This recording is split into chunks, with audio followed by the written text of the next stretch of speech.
Guys, माहौल जबरदस्त शानदार। सरकार, believe in yourself, everything is possible. So सरकार लगा दीजिए अपना पूरा दम, क्योंकि सर लाना है एग्जामिनेशन। आइए सर बात करते हैं रिगार्डिंग अमेंडमेंट्स। सर अब तक हमने जो अमेंडमेंट पढ़े, चैप्टर नंबर 9 तक के जो अमेंडमेंट थे वो कवर हो गए। सर शायद अमेंडमेंट अच्छे से समझ में आ रहे हैं, कॉन्फिडेंस बढ़ रहा है एंड माहौल बन रहा है। आओ सर अगले अमेंडमेंट की तरफ बढ़ते हैं। सर चैप्टर नंबर 10 रजिस्ट्रेशन की प्रोसेस में एक छोटा सा अमेंडमेंट हुआ है, मस्त वाला। सर जब रजिस्ट्रेशन की एप्लीकेशन आप फाइल करते हो, sir form number GST REG01 उसका पार्ट ए जब फिल करते हैं, उसमें आपने पैन नंबर जैसे इंसर्ट किया, उसको जब सबमिट करेंगे तब सीबीडीटी की वेबसाइट से डेटा फेच करेगा सीबीएसई डिपार्टमेंट का अपना पोर्टल gst.gov.in। सर अब पहले क्या होता था, मोबाइल नंबर और ईमेल आईडी आपको वहां पहले पंच करना होता था फॉर्म नंबर जीएसटी REG01 के पार्ट ए में। पर अब डिपार्टमेंट ने बोला साहब, जब आपके परमानेंट अकाउंट नंबर से मोबाइल नंबर और ईमेल आईडी ऑलरेडी लिंक्ड है सीबीडीटी की वेबसाइट पर, और हम लोग क्या करने वाले सर, सीबीडीटी की वेबसाइट से पैन नंबर का डेटा उठाने वाले सर, तो वही से मोबाइल नंबर और ईमेल आईडी भी उठा लेंगे साहब। क्लियर? तो अब क्या हो गया साहब, आप अपना pan number, permanent account number sir part A में फीड करेंगे, स्टेट कोड डालेंगे सर, कौन से स्टेट में आप रजिस्ट्रेशन के लिए अप्लाई कर रहे हो। क्लियर? उसके बाद डेटा क्या होगा साहब, सीबीडीटी की वेबसाइट से सर फेच करेगा जीएसटी पोर्टल का डिपार्टमेंट, फिर जीएसटी पोर्टल, एंड देन जो उस पे मोबाइल नंबर और ईमेल आईडी लिंक्ड है आपके पैन नंबर पे, उस पे ओटीपीज जाएंगे और ओटीपी आप इंसर्ट करोगे तो वेरिफिकेशन होगा और फिर आपका एप्लीकेशन फॉर रजिस्ट्रेशन प्रोसीड कर जाएगा। मतलब ये हुआ है अमेंडमेंट, ये हुआ प्रोसीजर फॉर रजिस्ट्रेशन में कि पार्ट ए में अब आपको मोबाइल नंबर और ईमेल आईडी डालने की जरूरत नहीं है। जो आपके सीबीडीटी की डेटाबेस में पैन नंबर से जो आपका मोबाइल नंबर और ईमेल आईडी लिंक्ड है, उसी पर ओटीपी जाएंगे, एंड वन टाइम पासवर्ड जो मोबाइल नंबर और ईमेल आईडी पे जाएगा वो आप वेरीफाई करेंगे यहां पर, एंड उसके बाद आपका एप्लीकेशन फॉर रजिस्ट्रेशन प्रोसीड होगा। क्लियर? फिर पार्ट ए जैसे सबमिट हुआ सर, टीआरएन नंबर जनरेट हो जाता है, फिर इस टीआरएन को यूज करके आप पार्ट बी फॉर्म ओपन कर सकते हो और रजिस्ट्रेशन का प्रोसेस चलेगा सर आपका।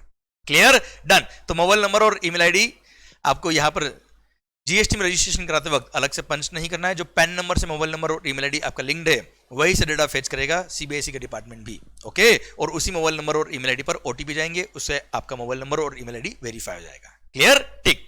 सर अब जब आपने एप्लीकेशन ओपन करी, सुनना बात को ध्यान से, एक छोटा सा गवर्नमेंट ने एक मस्त अमेंडमेंट किया है, गुजरात स्टेट को एक मॉडल स्टेट मानते हुए है, वहां से ये एक्सपेरिमेंट शुरू करना चालू किया है। धीरे धीरे इसको पूरे इंडिया में लागू कर देंगे। अभी केवल गुजरात के लिए एप्लीकेबल है ये वाला अमेंडमेंट जो मैं पढ़ाने वाला हूं बेटा।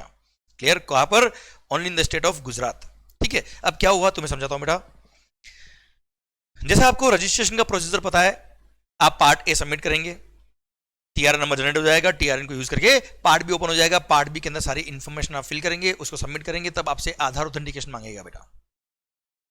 आपने या तो आधार ऑथेंटिकेशन के लिए ऑप्ट नहीं किया, या आपने आधार ऑथेंटिकेशन के लिए ऑप्ट किया। अब आधार ऑथेंटिकेशन के लिए अगर आपने ऑप्ट किया, तो जब आपका आधार ऑथेंटिकेशन हो जाएगा उस दिन, या 15 days from the date of submission of the application whichever is earlier, उस दिन मानेंगे कि आपकी एप्लीकेशन फॉर रजिस्ट्रेशन सबमिट हुई है, और उसके बाद डिपार्टमेंट को 7 दिन का वक्त मिलता है इधर टू गिव यू नोटिस और to give you registration certificate. Clear? ये तो हमने पहले भी पढ़ा हुआ सर, ये रूल नंबर 8 सब रूल नंबर 4A था।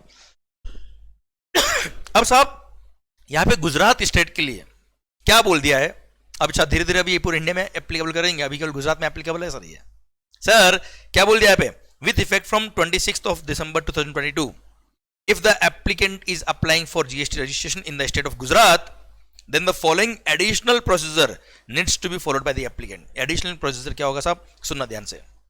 क्या होता है, जीएसटी कॉमन पोर्टल सर, अब आप जैसे ही आधार नंबर डालते हो तो मेरी पूरी कुंडली आ गई सर जीएसटी पोर्टल के पास में। अब जीएसटी डिपार्टमेंट के पास मेरी पूरी कुंडली आ गई, मतलब सर आजकल सब चीज इन्होंने आधार से लिंक कर दी। अब मैंने मान लो फ्यूचर में मैंने पास्ट में कभी कोई फ्रॉड किया हुआ है, जीएसटी में फ्रॉड किया है, और या कुछ भी मैंने फ्रॉड किया है, और सर वो मेरा आधार से लिंक था एक्टिविटी, और सर मैंने कंपनी बंद कर दी, मान लो कोई शेल कंपनी बनाई थी सर, जीएसटी की आईटीसी का गड़बड़ किया मैंने सर, और मैंने वो कंपनी बंद कर दी, डिपार्टमेंट ने पकड़ लिया था साहब, कंपनी वगैरह बंद कर दी सर, जेल वेल से जाके मैं छूट के आ गया, या फिर और भी कोई ऑफेंस मैंने की है। अब क्या हुआ, वो कंपनी बंद हो गई, जीएसटी रजिस्ट्रेशन कैंसिल हो गया, सब काम खत्म। अब मैं सोचता हूं वापस नई शुरुआत करते साहब। अब मैंने क्या किया, वापस एक नई कंपनी चालू करी, या प्रॉपर्टीशिप कंसर्न या पार्टनरशिप कंसर्न जो भी किया सब, जीएसटी में रजिस्ट्रेशन के लिए अप्लाई किया, मेरा आधार नंबर डाला सर। जैसे मैंने आधार नंबर डाला, मेरा पास तो डिपार्टमेंट के पास है, मेरी कुंडली पूरी डिपार्टमेंट के पास है सर। डिपार्टमेंट क्या करेगा, वो मेरे आधार के बेस पे जो डेटा डिपार्टमेंट के पास है, उससे उनको लगता है कि यार यहां पे तो मामला गड़बड़ है, तो department on the basis of data analysis and risk parameter, department चाहे तो इस तरह के असेसी को आइडेंटिफाई करेगा कॉमन पोर्टल पे और उनको बोलेगा तुम यहां पे आओ। पहले कहां पे आओ पता है, जीएसटी फैसिलिटेशन सेंटर जो डिपार्टमेंट अपॉइंट करेगा, जो एट प्रेजेंट जीएसटी डिपार्टमेंट का ऑफिस खुद है। तो गुजरात में भी क्या किया, इस तरह का डेटा एनालिसिस करके डिपार्टमेंट ने ये चालू कर दिया एक्टिविटी कि अगर इस तरह का पर्सन कोई आइडेंटिफाई होता है कि ये रिस्क, ये इसको रजिस्ट्रेशन देना इज वेरी रिस्की, तो पहले उसको बुलाएंगे डिपार्टमेंट फिजिकली। सर उसको बायोमेट्रिक होता ना सर, आप ई मित्र पे या कहीं जाते होंगे तो आप वहां या किसी भी प्रॉपर्टी की रजिस्ट्रेशन कराते तो होता ना बायोमेट्रिक, अंगूठा लगाओ, क्लियर। बायोमेट्रिक वेरिफिकेशन करेंगे, आपके ओरिजिनल डॉक्यूमेंट्स को चेक करके वेरीफाई करेंगे और उसके बाद आपका रजिस्ट्रेशन का प्रोसीजर चालू होगा साहब, वरना आपका रजिस्ट्रेशन का प्रोसीजर चालू ही नहीं होगा सर, क्लियर। ये गुजरात में भी एप्लीकेबल किया है मालिक, समझे। तो कई बार क्या होता है, इस तरह के लोग जिन्होंने पास्ट में फ्रॉड किए हो उनको डिपार्टमेंट में बुलाएगा, चेक करेगा, वेरीफाई करेगा डॉक्यूमेंट, कहीं वापस से फ्रॉड करके भाग नहीं जाए, इसलिए पहले से वेरीफाई करेगा, उसके बाद ही उनको रजिस्ट्रेशन देगा जीएसटी में, क्लियर। ये प्रोसीजर चालू कर दिया डिपार्टमेंट ने, अभी तो केवल चालू कहां किया है, गुजरात में बच्चों। देखो ध्यान से पढ़ो इसको। तो फॉलोइंग एडिशनल प्रोसीजर क्या है साहब, every registration application made by a person other than a person registered under section number other than a person notified under section number 25 subsection 6D। देखो बेटा, सेक्शन नंबर 25 subsection 6D में वो government department PSUs वगैरह notified है, जिनको बोला तुमको आधार authentication करवाना ही नहीं है, हटाओ उनको। तो जिनको आधार ऑथेंटिकेशन की जरूरत ही नहीं उनको छोड़ो। बाकी सारे रजिस्ट्रेशन एप्लीकेशन में who has opted for authentication of Aadhaar number and is identified on the common portal based on data analysis and risk parameters। Data analysis और रिस्क पैरामीटर मेरे पास्ट से पता पड़ गया कि इसने कुछ गड़बड़ किया हुआ है साहब। तो ऐसे केस में इस तरह के रजिस्ट्रेशन एप्लीकेशन को shall be followed by biometric based Aadhaar authentication and taking photograph of the applicant where the applicant is individual.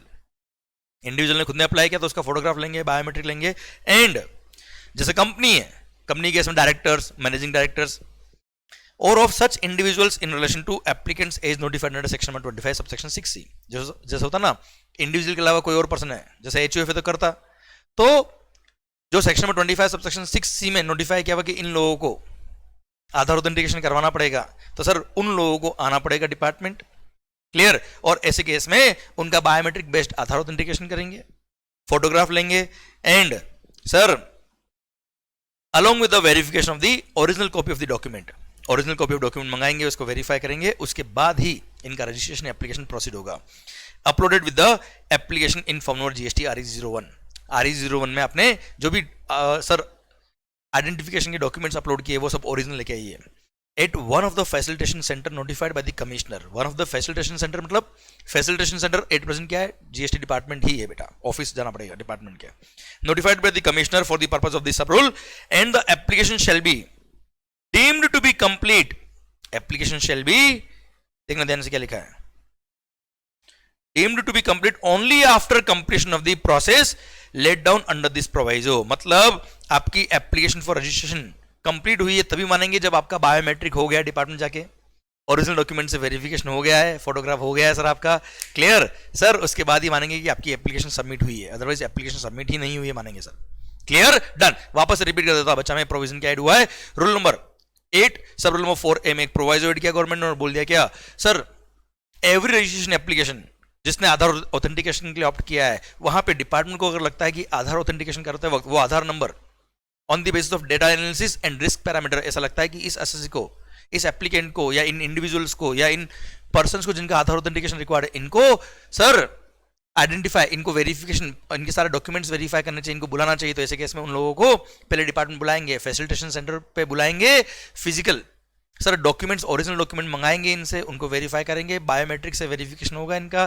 Photograph लिया जाएगा और उसके बाद ही इनकी एप्लीकेशन फॉर रजिस्ट्रेशन प्रोसीड होगी, नहीं तो एप्लीकेशन फॉर रजिस्ट्रेशन सबमिट ही नहीं हुई ऐसा मानेंगे, क्लियर डन। प्लस साथ ही साथ सर आगे भी एक चेंज किया, इसका रेफरेंस दिया है, और पता है नॉर्मली रजिस्ट्रेशन एप्लीकेशन को प्रोसेस करके या तो सर्टिफिकेट देने वाला काम डिपार्टमेंट को 7 दिन में करना पड़ता है, या फिर नोटिस देने वाला टाइम 7 दिन का दिया हुआ डिपार्टमेंट को। मतलब जब रजिस्ट्रेशन एप्लीकेशन आप सबमिट कर देते हो उसके 7 वर्किंग डेज में डिपार्टमेंट क्या करेगा, या तो आपको रजिस्ट्रेशन सर्टिफिकेट दे देगा, या फिर आपको उनको लगता है कि कुछ क्लेरिफिकेशन चाहिए, कोई एडिशनल डॉक्यूमेंट चाहिए, तो 7 दिन में आपको नोटिस दे देता है बेटा। क्लियर। पर जिन लोगों ने आधार ऑथेंटिकेशन के लिए ऑप्ट किया ही नहीं, या आधार ऑथेंटिकेशन के लिए ऑप्ट किया पर आधार ऑथेंटिकेशन फेल हो गया, उनके लिए 7 दिन की जगह 30 दिन का वक्त है, याद है बच्चा? वहीं पर इन लोगों को भी ऐड कर दिया। किनको? पढ़ो, ये पढ़ना। अरे किनको? ये जो लोग रिस्की पाए गए, है ना, उन लोगों को बोल दिया कि यहां पे भी डिपार्टमेंट के पास 30 डेज का वक्त है, या तो उनको रजिस्ट्रेशन सर्टिफिकेट दे दे इन फॉर्म नंबर जीएसटी REC 06, या फिर इनको नोटिस इश्यू कर दे फॉर सम क्लेरिफिकेशन या एडिशनल डॉक्यूमेंट एटसेट्रा। 30 दिन का वक्त है, 7 दिन का वक्त नहीं इन लोगों के लिए। क्लियर? देख लीजिए sir. However, where a person who has undergone authentication of Aadhaar number is specified in rule number 8 sub rule number 4A is identified on the common portal. Identify किया कि ये मामला गड़बड़ है सर, इस केस में रिस्की है, based on data analysis and risk parameters for carrying out physical verification of the place of business. तो ऐसे केस में सर उन असेसीज का प्लेस ऑफ बिजनेस का फिजिकल वेरिफिकेशन करेंगे, इसलिए डिपार्टमेंट को रजिस्ट्रेशन सर्टिफिकेट देने का टाइम 30 दिन का दिया गया है। क्लियर? तो 30 दिन के लिए जो दूसरे अदर पर्सन थे, क्लोज नंबर ए और क्लोज नंबर बी यहाँ पे थे, क्लोज नंबर AA इंसर्ट किया, सेम यहाँ पे क्लोज नंबर AA यहाँ पे भी इंसर्ट कर दिया कि 30 दिन में या तो इनको सर्टिफिकेट ऑफ रजिस्ट्रेशन इशू कर देगा department after verification of the place of business, या फिर 30 दिन के अंदर डिपार्टमेंट क्या कर देगा सर, उनको नोटिस इशू कर देगा। हाँ ना भाई? तो अगेन गवर्नमेंट ने बोल दिया क्या, जिन लोगों को हमने data analysis and risk parameter के बेस पे आइडेंटिफाई किया है ऑन द कॉमन पोर्टल, उनको 30 दिन के अंदर या तो रजिस्ट्रेशन सर्टिफिकेट हम दे देंगे, या फिर हमको लगता है कोई एडिशनल इन्फॉर्मेशन डॉक्यूमेंट या कोई क्लेरिफिकेशन चाहिए, तो ऐसे केस में हम उनको 30 दिन के अंदर नोटिस इशू कर देंगे। मतलब इनको रजिस्ट्रेशन सर्टिफिकेट या नोटिस इशू करने का टाइम 7 दिन का नहीं है, 30 दिन का है बेटा। क्लियर? डन। कोई खास बात नहीं, कोई विशेष बात नहीं है। I hope you got the point बेटा। माहौल डन। पर यह भी एप्लीकेबल कहा गया बेटा केवल only and only in the state of Gujarat, पर आने वाले वक्त में आप देखेंगे कि फेजेस में ये पूरी इंडिया में एप्लीकेबल कर देंगे ये। माहौल सरकार आइए बच्चों। सर बस रजिस्ट्रेशन में और कोई अमेंडमेंट था ही नहीं, पेमेंट ऑफ टैक्स इंटरेस्ट इस सेक्शन में कोई अमेंडमेंट नहीं था sir. Clear? Then tax invoice chapter में हम आ गए बच्चों। टैक्स इनवॉइस चैप्टर के अंदर हमने पढ़ा है कि सर टैक्स इनवॉइस में पार्टिकुलर्स क्या क्या होना चाहिए सर, टैक्स इनवॉइस में क्या क्या लिखा होना चाहिए। तो वहां पे हमने वन ऑफ द कंटेंट पढ़ा है क्या, अगर रेसिपिएंट जो कस्टमर है वो अगर अनरजिस्टर्ड है, देखो वो अगर रजिस्टर्ड होगा तो उसका GST नंबर, नाम, एड्रेस सर सब कुछ लिखना पड़ता है। पर अगर customer is unregistered, if the recipient is unregistered, तो ऐसे केस में सर अगर वैल्यू ऑफ सप्लाई इज ₹50,000 और more than ₹50,000 value, if value of supply is more than value of supply is 50,000 और मोर देन 50,000, तो ऐसे केस में नाम, उनका address and address of delivery along the name of the state and it's code लिखना पड़ता है बेटा। पर 50,000 से कम का वैल्यू है तो भले ही गुड्स हो या सर्विसेज हो, नाम एड्रेस लिखे या ना लिखे कोई फर्क नहीं पड़ता है। अनरजिस्टर्ड रेसिपिएंट में still request the aforesaid details to be recorded in the tax invoice. Recipient बोलता है नहीं मेरा नाम लिखो, एड्रेस लिखो तो लिखना है, बाकी जरूरत नहीं है। पर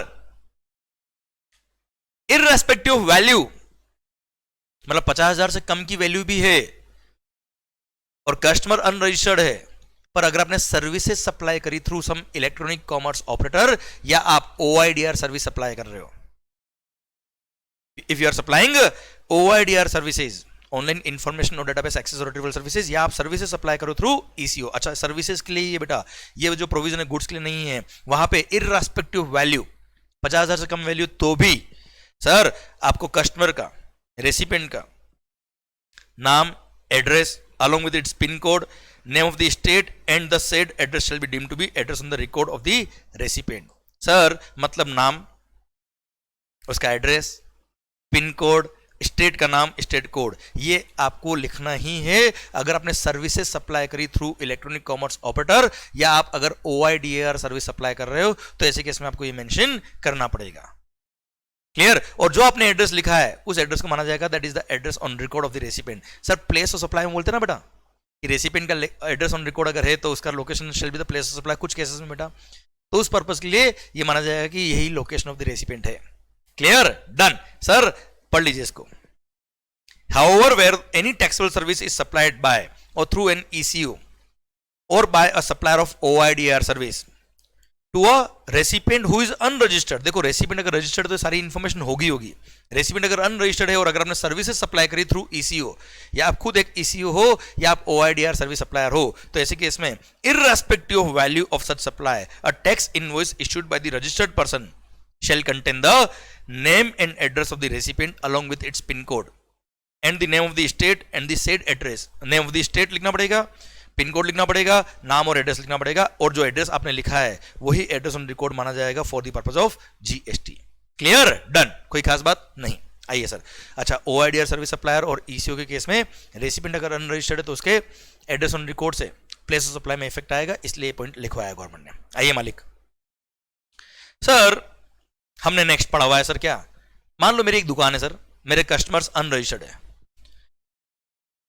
और मैं अपनी दुकान पर या सर्विस सप्लायर हूं या सप्लायर ऑफ गुड्स बेटा में, और मैं मेरे कस्टमर अनरजिस्टर्ड है और मैं टैक्सेबल सप्लाई भी करता हूं और एग्जाम सप्लाई भी करता हूं। तो सर टैक्सेबल सप्लाई के लिए मेरे को टैक्स इनवॉइस इशू करना पड़ेगा, एग्जाम सप्लाई के लिए मेरे को बिल ऑफ सप्लाई इशू करना पड़ेगा। तो गवर्नमेंट ने सिंपल डॉक्यूमेंट, सिंगल डॉक्यूमेंट बता रखा है, invoice cum bill of supply. और क्या बोल रखा मालिक? Invoice cum bill of supply भी इशू कर सकता है department supplier. A single invoice which is named as invoice cum bill of supply can also be issued if the customer is unregistered, जिसके अंदर सर वो टैक्सेबल सप्लाई भी supply भी कर सकता है और एग्जाम सप्लाई भी कर सकता है और सिंगल डॉक्यूमेंट इशू कर दे, invoice cum bill of supply. हमने ऑलरेडी पढ़ा हुआ है। अब गवर्नमेंट ने क्या बोल दिया है, जस्ट क्लेरिफिकेशन के पॉइंट ऐड किया कि साहब invoice cum bill of supply में कंटेंट क्या क्या लिखना है यार। तो कंटेंट टैक्स इनवॉइस में क्या क्या कंटेंट लिखने वो हमने पढ़े, बिल ऑफ सप्लाई में क्या क्या लिखने वो हमने पढ़ रखे सर। पर sir invoice cum bill of supply का तो कुछ लिखा ही नहीं था, इसलिए क्लेरिफिकेशन के लिए गवर्नमेंट ने क्या कर दिया सर, एक प्रोवाइजो ऐड किया और प्रोवाइजो ऐड करके बोल दिया क्या, further the said single invoice cum bill of supply shall contain the particulars. कौन से वाले पर्टिकुलर्स भाई? As specified in the rule number 46 that is for tax invoice. Tax invoice के जो पर्टिकुलर लिखे होते हैं वो सारे particulars invoice cum bill of supply पे भी होने चाहिए। और एज पर रूल नंबर 54 मतलब इनवॉइसेस इन स्पेशल केसेस, जैसे होता है ना बेटा ट्रांसपोर्टर के केस में बोला हुआ है, क्या बोला हुआ है ट्रांसपोर्टर केस में कि कंसाइनमेंट नोट की डिटेल भी देनी पड़ेगी सर। बैंकिंग कंपनीज के लिए अलग से प्रोविजन दे रखा है, अगर आप मूवीज डिस्प्ले कर रहे हो, मूवीज एग्जिबिट कर रहे हो, उसके लिए अलग स्पेशल केस दे रखा है। तो सर जो कंटेंट लिखा है स्पेशल केसेस में वो सारा कंटेंट होना चाहिए, या फिर नॉर्मल सप्लाई है तो नॉर्मल टैक्स इनवॉइस से सारे कंटेंट होना चाहिए। एंड रूल नंबर 49 मतलब बिल ऑफ सप्लाई के जो कंटेंट है वो सब होना चाहिए। मतलब कुल मिला के invoice cum bill of supply अगर आप इश्यू कर रहे हो तो उसका फॉर्मेट तो कोई भी हो बिल में चलेगा, पर कंटेंट वो सारे होने चाहिए जो टैक्स इनवॉइस और बिल ऑफ सप्लाई के कंटेंट होते हैं, वो सब तो होने ही चाहिए सर। क्लियर? ठीक सर, डन, कोई खास बात नहीं। Invoice cum bill of supply के अलग से कोई कंटेंट नहीं होते। Invoice cum bill of supply में टैक्स इनवॉइस के अंदर कंटेंट वो सारे होने चाहिए जो टैक्स इनवॉइस और बिल ऑफ सप्लाई में लिखे होते हैं वो। क्लियर? माहौल। आओ बच्चों, सर अगले अमेंडमेंट तरफ बढ़ते हैं सर। आइए बच्चों, सर ई इनवॉइस। सरकार जैसे आपको पता है अगर आपका aggregate turnover is exceeding ₹5 CR, कितना बेटा? 5 करोड़ क्रॉस करता है in any of the preceding financial year from 2017-18 onwards, तो ऐसे केस में आपको सरकार ई इनवॉइस के प्रोविजंस एप्लीकेबल हो जाएंगे। सर आई रिपीट, अच्छा एक मिनट, आपके तो एग्जाम अभी है ना यार। ओके सर, एक मिनट वापस सुनिएगा ध्यान से। हाँ जी हाँ, देखो भाइयों सर गलती नहीं हो जाए एग्जाम में, अभी आपके लिए 30 अप्रैल तक के जो अमेंडमेंट एप्लीकेबल हुए वही एप्लीकेबल है, इसलिए 10 करोड़ की लिमिट है सर। मैंने गलती से 5 करोड़ बोल दिया था, ध्यान रखिएगा बेटा। ओके, वैसे ये कोई अमेंडमेंट नहीं है, मैं आपको ऑलरेडी बता चुका हूं सर। ओके सुना बच्चों ध्यान से, अगर आपका aggregate turnover limit is exceeding ₹10 crore in any of the preceding financial year from 2017-18 onwards, तो ऐसे केस में आप पर ई इनवॉइस के प्रोविजन अप्लाई हो जाते हैं, जो भी B2B सप्लाई कर रहे हो या एक्सपोर्ट कर रहे हो उसके लिए बेटा। अब सर वहां पे आपको पता है ई इनवॉइस के प्रोविजंस के लिए कुछ एंटिटीज को एग्जिबिशन दिया हुआ है, जैसे banking company, insurance company, financial institution, अरे insurance company, banking company, financial institution including NBFC, ACZ unit, goods transport service suppliers, passenger transport service suppliers. और हाँ है ना सर, इस तरह के लोगों को, कुछ लोगों को एग्जिबिशन दिया है from the issuance of E invoice, ये आपको पता है बेटा। तो सर एक क्लेरिफिकेशन ये आया, एक सर्कुलर ये आया कि सर क्या पूरे एंटिटी को एग्जाम किया, जैसे बैंकिंग कंपनी है उसको पूरे को एग्जाम किया या उसकी बैंकिंग सर्विसेज को एग्जाम किया from the provisions of E invoice. तो सर्कुलर देके क्लेरिफाई किया कि पूरी एंटिटी को एग्जाम किया है from the applicability of provisions of E invoice. Example के लिए जैसे बैंकिंग कंपनी, आज आपने किसी बैंक से लोन लिया, प्रोसेसिंग फीस चार्ज करी, भले B2B सप्लाई है, more than ₹10 crore is the value of supply in the preceding financial year, कोई फर्क नहीं पड़ता, वहां पे ई इनवॉइस के प्रोविजन अट्रैक्ट नहीं होते हैं। एट द सेम टाइम अगर किसी बैंकिंग कंपनी ने कोई बुलियन बेचा है, होता ना सर, गोल्ड कॉइन्स बेचे बेटा इन्होंने, है ना सर, तो ऐसे केस में सर वहां पर भले बैंकिंग सर्विस नहीं है, बुलियन सेल कर रहे हैं बेटा ये, तो ऐसे केस में भी ई इनवॉइस के प्रोविजन अट्रैक्ट नहीं होंगे क्योंकि that is being sold by banking company. Clear? तो एग्जीबिशन जो दिया हुआ है, SEZ unit, insurance company, banking company, financial institution including NBFC, passenger transport service suppliers, GTAs, sir इन सबको बोल दिया क्या, जैसे मूवी एग्जिबिट कर रहे हो आप लोग या गवर्नमेंट डिपार्टमेंट या लोकल अथॉरिटी हो आप, तो इनको ई इनवॉइस के प्रोविजन अट्रैक्ट नहीं होंगे भले सप्लाई कुछ भी करे ये लोग। क्लियर? सर इश्यू देख लीजिए ध्यान से, whether the exemption from mandatory generation of e-invoices is available for entity as a whole or whether the same is available only in respect of certain supplies made by the said entity। तो बोला क्या, entity as a whole को exemption मिलेगा। Clear? Sir ई invoice की provision जो है वो इन पे अट्रैक्ट नहीं होंगे, एंटिटी एज अ होल भले वो सप्लाई कुछ भी करे। एग्जांपल के लिए, a banking company providing banking services may also be involve in making supply of some goods including bullion. अब बुलियन बेच रहा है, कोई बात नहीं साहब, कोई इनवॉइस प्रोविजन अट्रैक्ट यहाँ पे नहीं होंगे, बुलियन पे भी नॉर्मल बिल ही इशू करना है इनको, भले इनका टर्नओवर कुछ भी हो बच्चों। क्लियर? डन, कोई खास बात नहीं थी। आओ बच्चों अगला अमेंडमेंट। सर अब हम आ गए कहा, रिटर्न्स अंडर जीएसटी में। रिटर्न्स अंडर जीएसटी में एक मस्त रूल ऐड हुआ है सर, रूल नंबर 88C, उससे लिंक होकर ये वाला प्रोविजन आ रहा है, तुम्हें बताता हूं बेटा मैं। बार ऑन फाइलिंग ऑफ जीएसटी 1 और using the invoice furnishing facility. Sir point आता है, बार ऑन फाइलिंग ऑफ जीएसटी 1 और यूजिंग इनवॉइस फर्निशिंग फैसिलिटी, ये हमने ऑलरेडी पढ़ा हुआ है कि सर दो केस में अगर आपने, मैं बता दूं दोनों केस कौन से, ये रिपीट कर रहा हूं so that third case link हो जाएगा। अगर आपने प्रीसीडिंग टैक्स पीरियड का, जैसे आप मंथली जीएसटीआर 3B फाइल करते हो, आपने क्यूआरएमपी स्कीम नहीं ले रखा, आप एलिजिबल नहीं हो सर, या एलिजिबल हो तो भी आपने क्यूआरएमपी स्कीम नहीं ले रखा, मतलब जो लोग मंथली जीएसटी रिटर्न फाइल करते हैं उन्होंने प्रीवियस मंथ का अगर जीएसटीआर 3B फाइल नहीं किया, प्रीवियस मंथ का जीएसटीआर 3B फाइल नहीं किया, तो करंट मंथ का ना वो जीएसटीआर 1 फाइल कर पाएंगे सर, और अगर उन्होंने वो जीएसटीआर 1 फाइल नहीं कर पाएंगे, प्लस सर अगर आपने क्यूआरएमपी स्कीम ले रखी है तो आपने प्रीवियस टैक्स पीरियड का, मतलब प्रीवियस क्वार्टर का अगर आपने जीएसटीआर 3B फाइल नहीं किया, तो करंट क्वार्टर में ना आप जीएसटीआर 1 फाइल कर पाएंगे, ना ही आप इनवॉइस फर्निशिंग फैसिलिटी यूज करके इनवॉइसेस फर्निश कर पाएंगे। ये हमने ऑलरेडी पढ़ा हुआ था सर। क्लियर? तो सर ये हमने ऑलरेडी पढ़ा था, मैंने रिपीट कर दिया सो दैट प्रोविजन आपको याद आ जाए बच्चा। तो करंट टैक्स पीरियड में आप जीएसटीआर 1 फाइल नहीं कर पाएंगे और क्यूआरएमपी स्कीम ले रखा तो ना जीएसटीआर 1 फाइल कर पाएंगे, ना इनवॉइस फर्निशिंग फैसिलिटी यूज करके इनवॉइस फर्निश कर पाएंगे अगर आपने प्रीवियस मंथ या प्रीवियस क्वार्टर का जीएसटीआर 1 या इनवॉइस जीएसटीआर 3B फाइल नहीं किया तो बेटा। क्लियर? डन। प्लस एक नया रूल इंसर्ट किया, रूल नंबर 88C, जो भी हम पढ़ने वाले हैं इस टॉपिक के बाद में, वहां उसका रेफरेंस याद दिया हुआ है सर। रूल नंबर 88C बोलता है क्या, अगर आपने जीएसटीआर 1 के अंदर या इनवॉइस फर्निशिंग फैसिलिटी यूज करके जो आपने इनवॉइसेस फर्निश किए, जिसके थ्रू क्रेडिट रेसिपिएंट के यहां चले गए जीएसटीआर 2B के अंदर, वहां पर टैक्स का लायबिलिटी ज्यादा था, और जब आपने उस महीने का जीएसटीआर 3B फाइल किया या उस क्वार्टर का जीएसटीआर 3B फाइल किया तो उसमें लायबिलिटी कम थी भाई साहब। मतलब जब जीएसटीआर 1 फाइल किया तो सपोज उसमें लायबिलिटी थी, जो सेल आपने दिखाई वो थी 10 करोड़ की, और उस पर जीएसटी की लायबिलिटी बनती मान लो 1 करोड़ की, और सर जब 3B फाइल किया तब उसमें टोटल सेल आपने दिखाई कितनी की, 3 करोड़ की, लायबिलिटी पे किया कितना, 30 लाख का सपोज। मतलब भाई साहब आप क्रेडिट तो पास ऑन करो 1 करोड़ का और टैक्स पे करो कल 30 लाख का। एग्जांपल जस्ट मेरा ये वाला। तो ऐसे केस में मजे ले रहे हो गवर्नमेंट के आपको, तो आप तो सर सप्लायर ने जीएसटीआर 1 के थ्रू क्रेडिट तो पास ऑन कर दी 1 करोड़ की, और इधर गवर्नमेंट को टैक्स मिला कितने का, 30 लाख का। तो ऐसे केस में गवर्नमेंट ने रूल नंबर 88C इंसर्ट किया और बोला क्या सर, पहले मैं 88C की बात कर रहा हूं सर, यहाँ पे ये रहा रूल नंबर 88C ये वाला, और गवर्नमेंट ने बोल दिया क्या, ऐसे केस में डिपार्टमेंट क्या करेगा, कॉमन पोर्टल पे जाए, कॉमन पोर्टल क्या करेगा, सिस्टम बेस्ड एनालिसिस करेगा कि साहब जीएसटीआर 1 में लायबिलिटी ज्यादा, 3B के अंदर लायबिलिटी कम, तो डिपार्टमेंट क्या करेगा, एक रेशियो फिक्स करेगा कि इससे ऊपर अगर डिफरेंस जाता है, इससे ज्यादा अगर डिफरेंस जाता है, एक परसेंटेज फिक्स कर देगा डिपार्टमेंट, उससे ऊपर अगर डिफरेंस जाता है तो ऐसे केस में ऐसे एसएससी को जिसने जीएसटीआर 1 में लायबिलिटी ज्यादा दिखाई और 3B के अंदर कम टैक्स पे किया, तो ऐसे एसएससी को हम नोटिस इश्यू करेंगे, नोटिस इश्यू करके बोलेंगे भाई साहब ये जो डिफरेंस आ रहा ना इसको पहले पे करो, या फिर इस नोटिस का रिप्लाई दो। हो सकता है कभी गलती हो गई यार, आर्टिकल असिस्टेंट था बेटा फर्स्ट ईयर, 1 करोड़ की जगह 10 करोड़ टाइप कर दिया हो गया गलती कुछ, जीएसटी 1 फाइल करते हुए गलती हो गई, 3B में एक्चुअल सही करेक्शन किया, सही फाइल किया उसने सर, हो सकता है ना यार, या तो आप रिप्लाई दीजिए उसका या फिर जो डिफरेंस उसको पे करिए, क्लियर। और अगर आपने रिप्लाई दिया वो अगर हमको जस्टिफाइबल लगता है तो ठीक है सर, या आपने टैक्स पे कर दिया डिफरेंस तो बात ही खत्म हो गई सर। पर अगर आपने रिप्लाई दिया ही नहीं,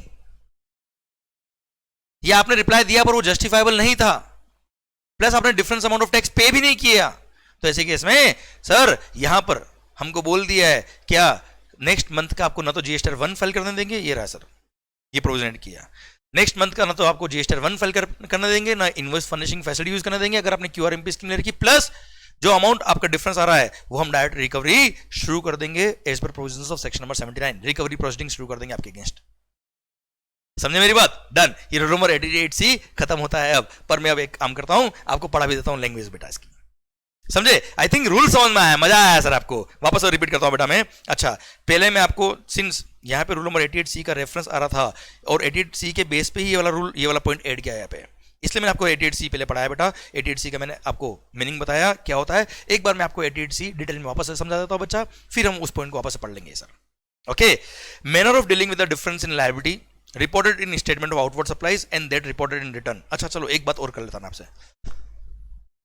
देखो बच्चों, आपने जीएसटी 1 फाइल किया, आप सप्लायर में रेसिपिएंट, और आपने जैसे जनवरी 2023 का आपने जीएसटी 1 फाइल किया, पर जनवरी 23 का आपने 3B फाइल ही नहीं किया और 30 सितंबर निकल गया अगले साल का बेटा, तो मेरे को वो क्रेडिट रिवर्स करनी पड़ेगी और 30 नवंबर या उससे पहले पहले मेरे को अपने 3B के अंदर या तो आईटीसी रिवर्स करनी पड़ेगी या लायबिलिटी में वो अमाउंट ऐड करके गवर्नमेंट को पे करना पड़ेगा।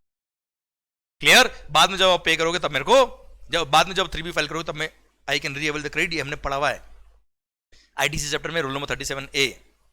अब सर आपने क्या दिमाग लगाया है कि तो रेसिपिएंट को क्रेडिट रिवर्स करना पड़ जाएगा, तो लोगों ने क्या किया, जीएसटी 1 जनवरी महीने का फाइल किया जिसमें लायबिलिटी दिखाई ज्यादा जो एक्चुअल थी बेटा, और 3B के अंदर लायबिलिटी दिखाई बहुत कम और उतना ही पे किया आपने टैक्स, तो 37A तो कब अट्रैक्ट होता है जब आपने 3B फाइल नहीं किया हो, तो रेसिपिएंट को तो दिक्कत ही नहीं आ रही सर, वो तो क्रेडिट लिया जा रहा बेटा आराम से मजे से, और साहब गवर्नमेंट को टैक्स मिल ही नहीं रहा, इसलिए गवर्नमेंट ने रूल नंबर 88C भी इंसर्ट कर दिया और बोल दिया कि दिमाग खराब मत करना मंगल। अगर सप्लायर ने अपना जीएसटी 1 फाइल किया, अगर सप्लायर ने अपना जीएसटी 1 फाइल किया जिसके अंदर लायबिलिटी ज्यादा दिखाई और 3B जो फाइल किया उसमें लायबिलिटी कम दिखाई तो गवर्नमेंट ने बोला रूल नंबर 88C के थ्रू कि हम एक परसेंटेज फिक्स कर देंगे, और उस परसेंटेज से अबोव अगर आपकी लायबिलिटी पेंडिंग है, उससे अबोव अगर आपकी लायबिलिटी एक्सीड करती है in GST 1 as compare to GST 3B, तो ऐसे केस में उस सप्लायर को डिपार्टमेंट इंटीमेशन भेजेगा थ्रू जीएसटी पोर्टल, और इंटीमेशन भेज के बोलेगा या तो डिफरेंस अमाउंट जो है वो पे कर दो या फिर हमें इस नोटिस का रिप्लाई दो। अगर आप डिफरेंस अमाउंट ऑफ टैक्स पे कर देते हो तो कहानी खत्म बेटा, वहीं पे नहीं पे करते हो तो रिप्लाई दीजिए हमको सर, 7 डेज के अंदर आपको रिप्लाई देना पड़ेगा या फिर 7 डेज के अंदर आपको पे करना पड़ेगा साहब। 7 दिन के अंदर या तो पे करो या 7 दिन के अंदर रिप्लाई दो, या तो आपने पे कर दिया काम खत्म, या अगर आपने रिप्लाई दिया और रिप्लाई अगर जस्टिफाइबल है तो बहुत अच्छी बात है सर, रिप्लाई अगर जस्टिफाइबल नहीं लगता डिपार्टमेंट को तो ऐसे केस में डिपार्टमेंट आपके अगेंस्ट क्या कर देगा साहब, रिकवरी प्रोसीडिंग शुरू कर देगा in as per the provisions of section number 79। Clear, done. सरकार पढ़िए सर, ये रूल मैंने वापस रिवाइज करा दिया, एक बार रूल नंबर 88C की लैंग्वेज पढ़ लीजिए sir. Where the tax payable by a registered person in accordance with the statement of outward supplies furnished in form number GSTR1 or using the invoice furnishing facility in respect of a tax period exceeds the amount of tax payable by him in accordance with the return for that period furnished by him in form number GSTR3B by such amount and such percentage as may be recommended by the GST Council, the said registered person। Sir अगर वो such amount या सच percentage से exceed करता है difference, तो such person shall be intimated of such difference in part A of form number GST DRC 01B। अब ये form number याद नहीं करोगे चल जाएगा बच्चा, electronically on the common portal and a copy of such intimation shall also be send to his email address highlighting the said differences and directing him to, मतलब common portal पे तो आपको नोटिस आ ही जाएगा, आपके ईमेल आईडी पे भी आ जाएगा ये नोटिस, और उसमें साफ साफ बोलेंगे ये डिफरेंस आ रहा है और उसको बोलेंगे डायरेक्ट करेंगे क्या, या तो भाई पे कर दे तू differential amount of tax liability along with interest through form number GST DRC 03, या फिर explain the aforesaid difference in the tax payable on the common portal. या तो आप रिप्लाई दीजिए, एक्सप्लेन करिए कि ये डिफरेंस क्यों है, क्या गलती थी सर आपसे, या फिर डिफरेंस अमाउंट जो है वो पे कर दो विद इन 7 days। सर अब 7 दिन में या तो रिप्लाई करना है या फिर पे करना है सर। अब क्या होगा, सब रूल नंबर 2 बोलता है the registered person refer to in sub rule number 1 shall upon receipt of the intimation receive होने के बाद या तो क्या करेगा वो, either pay the amount of differential tax liability as specified in part A of form number GST DRC 01B fully or partially along with interest under section number 50 through form number GST DRC 03 या तो पे कर देगा and furnish the details thereof in part B of GST DRC 01B। मतलब जो notice आया था ना sir form number GST DRC 01B में सर, उसके पार्ट बी में रिप्लाई पार्ट बी में बोल देगा कि साहब ये मैंने पे किया, उसका डिटेल ये रहा। या फिर furnish reply electronically on the common portal incorporating the reasons कि इन कारणों से गलती हो गई थी साहब, in respect of that part of the differential amount of tax liability that has remained unpaid if any in part B of form number GST DRC 0B। तो form number GST DRC 01B जो है इसमें department आपको notice देगा, उसके part A में तो उन्होंने लिखा होगा कि या तो आप टैक्स पे करो या हमको एक्सप्लेन करो, और पार्ट बी में आप उनको या तो टैक्स पे करके बता दोगे हमने टैक्स पे कर दिया है, या फिर उसका रिप्लाई दोगे आप। क्लियर, 7 दिन के अंदर आपको ये रिप्लाई देना पड़ेगा, फिर पे करना पड़ेगा और इंटीमेशन देना पड़ेगा डिपार्टमेंट को इन पार्ट बी कि हमने ये पे कर दिया सब। सर अब वेयर या तो आपने पे ही नहीं किया, या पे किया तो पूरा पे ही नहीं किया, प्लस रिप्लाई दिया तो वो जस्टिफाइबल नहीं है, फिर रिप्लाई ही नहीं दिया, मतलब 7 दिन में कुछ भी नहीं किया, या 7 दिन में जो रिप्लाई दिया वो जस्टिफाइबल नहीं है, तो ऐसे केस में वो रिकवरी शुरू कर देंगे। ये पॉइंट यहाँ लिखा है, where any amount specified in the intimation refer to in sub rule number 1 remains unpaid within the period of 7 days which is specified in the said sub rule and where no explanation or reason is furnished by the registered person in default। या तो कोई reason आपने दिया ही नहीं, या फिर reason तो दिया है but reason is not found to be acceptable by the proper officer. Proper officer बोलता है ये कोई कारण होता है क्या, बेवकूफ बना रहा हमको। तो the said amount shall be recoverable in accordance with the provisions of section number 79 और 79 में बोला हुआ क्या, ये सेल्फ असेस्ड टैक्स है, without issue of any show cause notice वो डायरेक्ट रिकवरी कर सकते हैं डिपार्टमेंट वाले। क्लियर, डन, समझे मेरी बात, डन। और हाँ साथ ही साथ अगले पीरियड का आप GSTR 1 फाइल नहीं कर पाएंगे, इनवॉइस फर्निशिंग फैसिलिटी यूज करके इनवॉइसेस फर्निश नहीं कर पाएंगे, ये लिखा है ऊपर, ये देख लीजिए सर। ये देखिए मालिक क्या लिखा है, a registered person to whom an intimation has been issued on the common portal under the provisions of sub rule number 1 of rule number 88C in respect of a tax period shall not be allowed to furnish the details of outward supplies of goods or service or both under section number 37 in form number GSTR 1 or using the invoice furnishing facility for a subsequent tax period।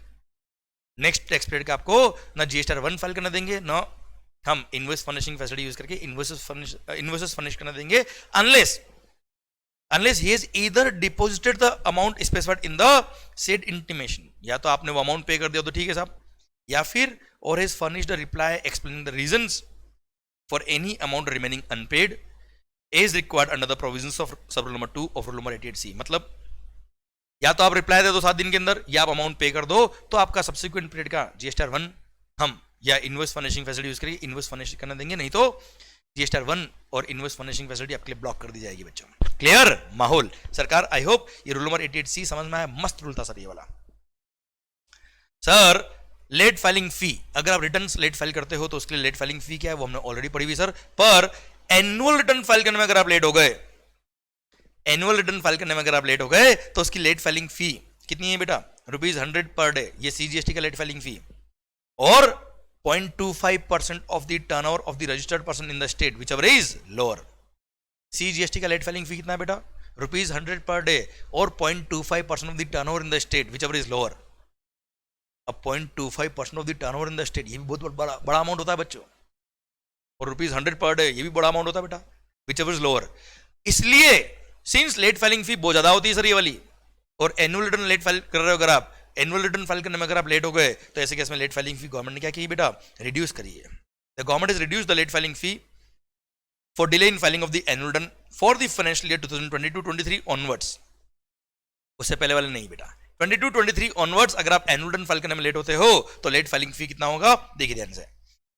अगर case number 1, registered persons having aggregate turnover of up to ₹5 CR in the relevant financial year, जिस financial का आप annual return file कर रहे हो उस financial में अगर आपका aggregate turnover is up to ₹5 crore तो ₹25 पर डे। लेट फी कितनी बेटा? ₹25 per day subject to maximum of ₹0.02% of the turnover in the state और यूनियन टेरिटरी। मतलब ₹25 पर डे और 0.02% of the turnover in the state. Clear? Whichever is lower, ये CGST का late filing fee है। और जिनका turnover more than ₹5 crore and up to ₹20 crore है in the relevant financial year, तो लेट फाइलिंग फी कितना sir? ₹50, double 50 और 0.02% of the turnover in the state whichever is lower. मतलब जिनका aggregate turnover up to ₹5 crore था तो ₹25 और 0.02% of the turnover in the state whichever is lower. और जिनका टर्नओवर मोर देन 5 करोड़ और अप टू ₹20 करोड़ था तो ऐसे केस में ₹50 per day subject to maximum ₹0.02% of the turnover in the state. Clear? ये लेट फाइलिंग फी हो गया एनुअल रिटर्न लेट फाइल कर रहे हो तो। पर अगर आपका aggregate turnover is more than ₹20 crore तो लेट फाइलिंग फी भाई इतना ही रहेगा जो नॉर्मल होता है बेटा। कितना? ₹100 per day subject to maximum ₹0.25% of the turnover in the state. Clear? Done. तो ये 20 करोड़ तक के टर्नओवर वालों के लिए ही कम करी है। उससे ऊपर टर्नओवर अगर आपका था और उस साल का आप एनुअल रिटर्न फाइल करने में लेट हो रहे हो तो ₹100 per day subject to maximum 0.25% of the turnover in the state. Clear? यही रहेगा। बाकी 5 करोड़ तक का टर्नओवर है तो 25 और 0.02%। और अगर 5 करोड़ से ज्यादा अप टू ₹20 करोड़ है तो ₹50 per day subject to maximum 0.02% of the turnover in the state whichever is lower. Clear? माहौल, this is the late filing fee under CGST. Okay, done sir.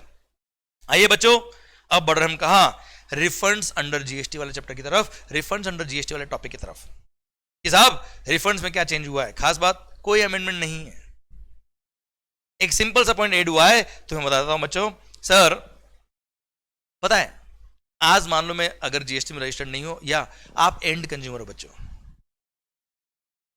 You are not registered under GST या you are end consumer, आपने कोई goods या service purchase करी।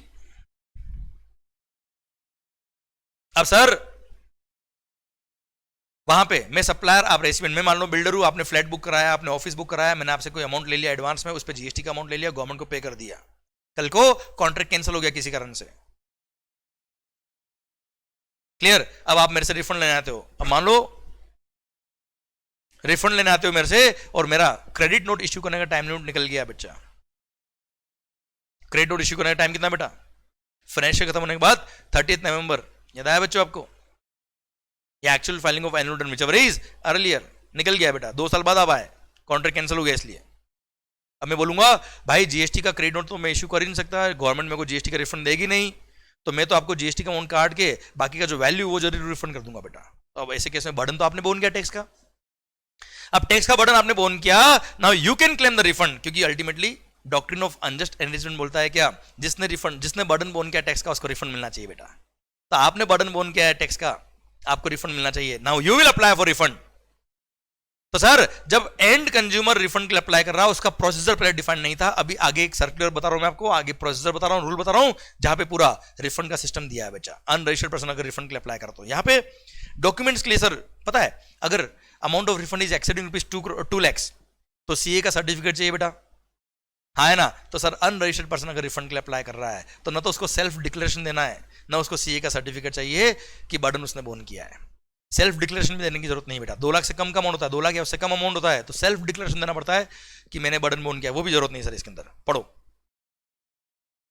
Further, a certificate by a chartered accountant or a cost accountant is not required to be furnished in cases where refund is claimed by an unregistered person who has borne the incidence of the tax.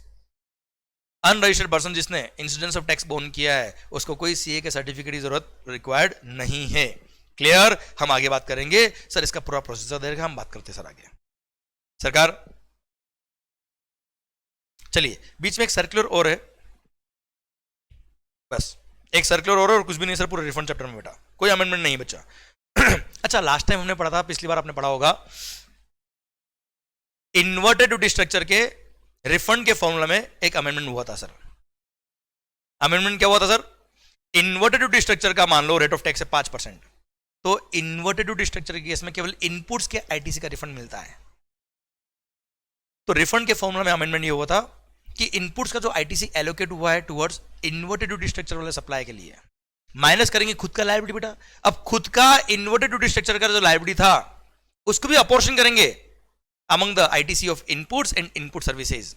मतलब जो supply है inverted duty structure का, जैसे मान लो supply था 1 करोड़ का, उस पर लायबिलिटी थी 5%, होता है कितना 5 लाख का लायबिलिटी है। 5 लाख का लायबिलिटी के लिए आईटीसी इनपुट का भी और इनपुट सर्विस का भी है, तो ITC available on inputs divide by ITC available on inputs plus input services, ये प्रोपोर्शन करके इनपुट के लिए जो लायबिलिटी एलोकेट हो रही है उतना ही लायबिलिटी लेस करेंगे आईटीसी रिफंडेबल में से बेटा, और वो अमाउंट जो आएगा वो रिफंडेबल होता है। तो ये फॉर्मूला में जो अमेंडमेंट हुआ था इसके लिए सर्कुलर है कि ये फॉर्मूला जो अमेंडमेंट हुआ ये प्रोस्पेक्टिव एप्लीकेबल होगा या रेट्रोस्पेक्टिव एप्लीकेबल होगा। सर्कुलर ने क्लेरिफाई करके बोला ये कोई क्लेरिफिकेटिव नेचर का अमेंडमेंट नहीं है, ये कोई क्लेरिफिकेशन नहीं साहब, ये लॉ के अंदर अमेंडमेंट किया है, और लॉ के अंदर कोई अमेंडमेंट होता है तो जब तक लॉ के अंदर स्पेसिफाइड नहीं होता तब तक ये अमेंडमेंट प्रोस्पेक्टिवली ही अप्लाई होता है, रेट्रोस्पेक्टिव अप्लाई नहीं होगा। इसलिए जो रिफंड एप्लीकेशंस, ये एक्चुअली फॉर्मूला में अमेंडमेंट किया था कब, 5 जुलाई 2022 को, 5 जुलाई 2022 को फॉर्मूला में अमेंडमेंट किया था। अच्छा, फॉर्मूला मैंने शॉर्टकट में आपको बताया जस्ट अभी, refund of accumulated ITC in case of zero, in case of inverted duty structure, ये रिफंड का फॉर्मूला जो मैंने आपको बताया शॉर्टकट में, वो आप एक बार रेफर कर लीजिएगा अगर आपको याद नहीं आया तो बेटा। इस बार का अमेंडमेंट नहीं, वो जस्ट यहाँ पे एक सर्कुलर ये इशू हुआ कि 5 जुलाई 2022 को ये फॉर्मूला अमेंड हुआ है। तो whether the same will also apply in respect of refund applications filed before 5th of July 2022 and pending with the proper officer as on 5th July 22। Formula amend हुआ 5 जुलाई 2022 को, तो 5 जुलाई 2022 से पहले जो रिफंड की एप्लीकेशंस अप्लाई कर चुके हो बेटा आप सर, और जो रिफंड के एप्लीकेशंस पेंडिंग है प्रॉपर ऑफिसर के पास में, क्या उन पे भी नए फॉर्मूला से ही कैलकुलेशन होगी या 4 जुलाई तक पुराने फॉर्मूला से अमेंडमेंट, पुराने फॉर्मूला के हिसाब से रिफंड मिलेगा और 5 जुलाई से नए फॉर्मूला के हिसाब से मिलेगा। तो ये सर्कुलर ने क्लेरिफाई किया कि सिंस ये अमेंडमेंट है, कोई क्लेरिफिकेशन नहीं होगा, इसलिए प्रोस्पेक्टिव अमेंडमेंट है, कोई रेट्रोस्पेक्टिव नहीं है, इसलिए 4 जुलाई तक जो रिफंड एप्लीकेशन आप फाइल कर चुके हो वो पुराने फॉर्मूला से ही चलेगी। सर पढ़िए sir, amendment has been made in rule number 89 sub rule number 5 of the CGST rules modifying formula prescribed therein. The said amendment is not clarificatory in nature and is applicable prospectively with effect from 5th of July. Accordingly, it is clarified that the said amended formula under rule number 89 sub rule number 5 for calculation of refund of ITC on account of inverted duty structure would be applicable in respect of refund applications filed on or after 5th July 22। 5 जुलाई 2022 या उसके बाद जो refund application file करी उसी पे नया formula apply होगा। Sir पुराने रिफंड एप्लीकेशंस पे पुराने फॉर्मूले के हिसाब से काम करना है। The refund applications filed before 5th July 2022 will be dealt as per formula as it existed before the amendment made by notification number 14 of 2022। मतलब सर जो 5 जुलाई 2022 से पहले रिफंड एप्लीकेशन फाइल कर चुके थे उनको पुराने फॉर्मूला के हिसाब से कम रिफंड मिलता था, उतना कम ही मिलेगा साहब। नए रिफंड के फॉर्मूला का फायदा 5 जुलाई या उसके बाद जिन्होंने नए रिफंड के लिए अप्लाई किया उन्हीं के लिए एप्लीकेबल रहेगा बच्चों। Clear, done. Again examination purpose के लिए कोई खास अमेंडमेंट नहीं था, कोई क्लेरिफिकेशन था ये बेटा। ओके, प्रैक्टिकल लाइफ में जो झगड़े थे उनको खत्म करने के लिए था ये माहौल। आओ बच्चों, ये रहा prescribing manner for filing an application for refund bye unregistered persons, circular number 188, circular rule, ये सब कुछ मैंने मर्ज करके सिंगल एक ही टॉपिक में डाल दिया बेटा। आइए बच्चों बात कर लेते हैं रिफंड बाय अनरजिस्टर्ड पर्सन के केस में सिस्टम क्या होता है। सर अगर कोई अनरजिस्टर्ड पर्सन रिफंड के लिए अप्लाई कर रहा है, पहले तो इस सर्कुलर ने 2 केसेस में 2 एग्जांपल दिए और उन एग्जांपल के थ्रू इस सर्कुलर को समझाने की कोशिश करी। मैं भी आपको समझा देता हूँ 2 एग्जांपल क्या है। फर्स्ट एग्जांपल बिल्डर वाला जो मैंने आपको दिया बेटा। For example I am a builder, मैंने सर कोई बिल्डिंग बना रहा हूं साहब, मैंने आपसे कोई एडवांस लिया, बुकिंग करा दी सर आपने फ्लैट की या ऑफिस की सर, और आपको पता है अंडर कंस्ट्रक्शन अगर आप फ्लैट बुक कराते हो या ऑफिस बुक कराते हो तो ऐसे केस में जितना सर आपने एडवांस अमाउंट मुझे दिया है वो जीएसटी उन फ्लैट्स पर, उन ऑफिसेस पर जीएसटी एप्लीकेबल हो जाता है, और जितना अमाउंट आपने मुझे दिया है उतने अमाउंट पे जीएसटी मुझे पे करना पड़ता है सर। तो सपोज कोई बंगलो, कोई फ्लैट था, कोई ऑफिस था जो अंडर कंस्ट्रक्शन बिल्डिंग में आपने बुकिंग कराया साहब, आपने मुझे 1 CR 1 करोड़ रुपए एडवांस दिया, प्लस मान लो 12% जीएसटी था, 12% जीएसटी भी दे दिया, 1 करोड़ 12 लाख रुपया टोटल अमाउंट था। 3 करोड़ मान लो फ्लैट का, 3 करोड़ का फ्लैट था साहब, अब 1 करोड़ एडवांस दिया विद जीएसटी, 1 करोड़ 12 लाख मैंने आपसे ले लिया सर। अब किसी कारण से वो प्रोजेक्ट फेल हो गया, बिल्डर अब बिल्डिंग नहीं बना पा रहा है या टाइमली कंप्लीट नहीं कर पा रहा है, अल्टीमेटली कॉन्ट्रैक्ट क्या हो गया, कैंसिल। ओके मालिक, अब कॉन्ट्रैक्ट कैंसिल हो गया तो as per terms of the contract मैं आपको रिफंड करूंगा आपका अमाउंट बेटा। अब आपने मुझे कितना पे किया है? 1,12,00,000। अब मैं जब रिफंड करने जा रहा हूं तो मैंने जब आपसे 1,12,00,000 रुपए लिए तो out of rupees 1.12 crore 12 lakh रुपए तो मैं गवर्नमेंट को ऑलरेडी पे कर चुका हूं बेटा, क्योंकि वो जीएसटी का अमाउंट था। अब मेरे पास है कितना? 1 CR। तो सर ऐसे केस में क्या होता है, कभी भी कॉन्ट्रैक्ट अगर कैंसिल होता है, टर्मिनेट होता है, तो मैं आपको जीएसटी का क्रेडिट नोट दूंगा बेटा। अब जीएसटी क्रेडिट नोट मैंने अगर आपको इश्यू किया तो उस क्रेडिट नोट के बेस पर मेरी लायबिलिटी कम हो जाएगी, मतलब 12 लाख का मेरे को गवर्नमेंट से रिफंड मिल जाएगा और मैं आपको पूरा 1,12,00,000 रुपया रिफंड दे दूंगा। पर क्रेडिट नोट इश्यू करने का एक टाइम लिमिट है बेटा। There is a time limit to issue the credit note, जो दिया हुआ है सर सेक्शन 34 में, और बोला है क्या, जिस फाइनेंशियल ईयर में वो टैक्स इनवॉइस इश्यू हुआ था वो फाइनेंशियल खत्म होने के बाद 30 नवंबर या actual filing of annual return whichever is earlier तक मैं क्रेडिट नोट इश्यू कर सकता हूं। उसके बाद जीएसटी वाला क्रेडिट नोट इश्यू नहीं कर पाऊंगा। अब साहब सपोज 2 साल तो हो गए आपको पेमेंट किए हुए, तो जिस फाइनेंशियल में आपने मुझे पेमेंट किया था उसके बाद वाला 30 नवंबर या actual filing of annual return already cross हो चुका। अब उसके बाद कॉन्ट्रैक्ट कैंसिल हुआ बेटा।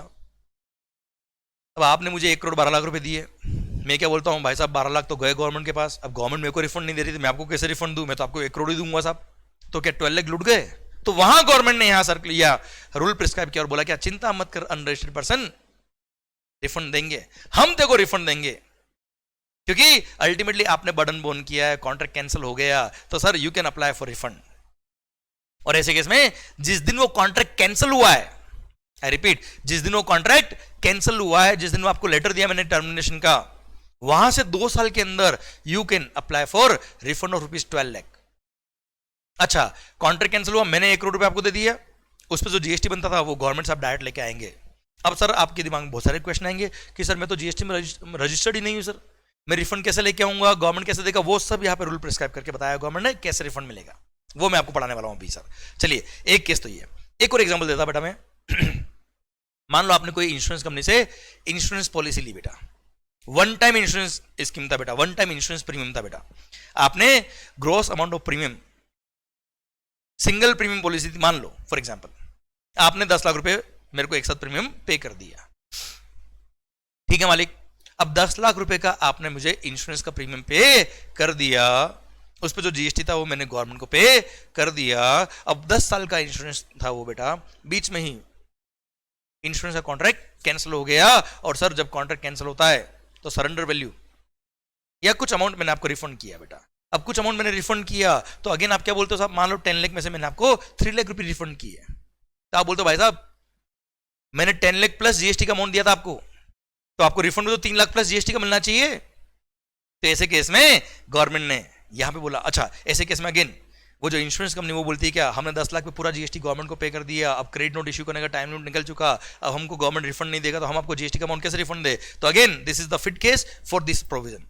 और यहां बोलते हैं क्या, ओ अनरजिस्टर्ड पर्सन चिंता मत कर, तेरे को रिफंड हम देंगे। क्लियर? अच्छा ये जो सर्कुलर है, ये जो प्रोविजन है, केवल इन 2 केस के लिए एप्लीकेबल नहीं है, ये तो केवल एग्जाम्पल मैंने आपको दिए बेटा। इस सर्कुलर में भी ये दोनों एग्जांपल आपको मिल जाएंगे बेटा। अब ऐसे केस में रिफंड अगर अनरजिस्टर्ड पर्सन लेगा तो कैसे लेगा, क्या सिस्टम रहेगा, what is the time limit, वो सब मैं तुम्हें बता रहा हूं बेटा। सबसे पहली बात, 2 साल में रिफंड के लिए अप्लाई करना है। 2 साल कब से होंगे बच्चों? आप ध्यान से सुनो, सब बातें यहां लिखी हुई बेटा, ये सब 1.5 पेज में मैंने आपको पूरा प्रोविजन दे रखा है सर, बहुत अच्छे से समझ में आ जाएगा अगर ध्यान दे रहा हो तो बेटा, याद हो जाएगा सर यहाँ पे फिट।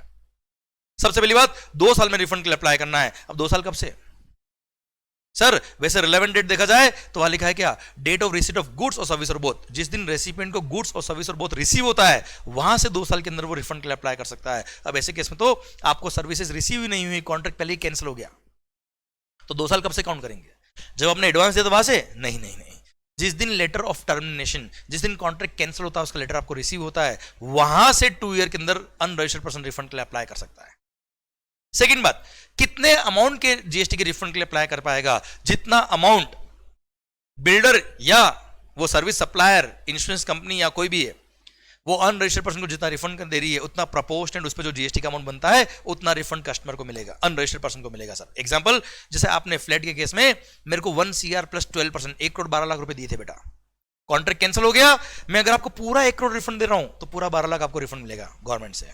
पर अगर मैंने आपको 90 लाख रुपए ही रिफंड किए इस पर टर्म्स ऑफ द कॉन्ट्रैक्ट, तो 90 लाख जो मैंने आपको रिफंड किया है, उस 90 लाख पे जो 12% जीएसटी बनेगा, क्योंकि मेरे केस में 12% was the GST, 1 crore plus 12% GST था बेटा, तो 90 लाख पे जो 12% जीएसटी बनता है सर 10,80,000, उतना ही रिफंड आपको मिलेगा, पूरा 12 लाख रिफंड नहीं मिलेगा।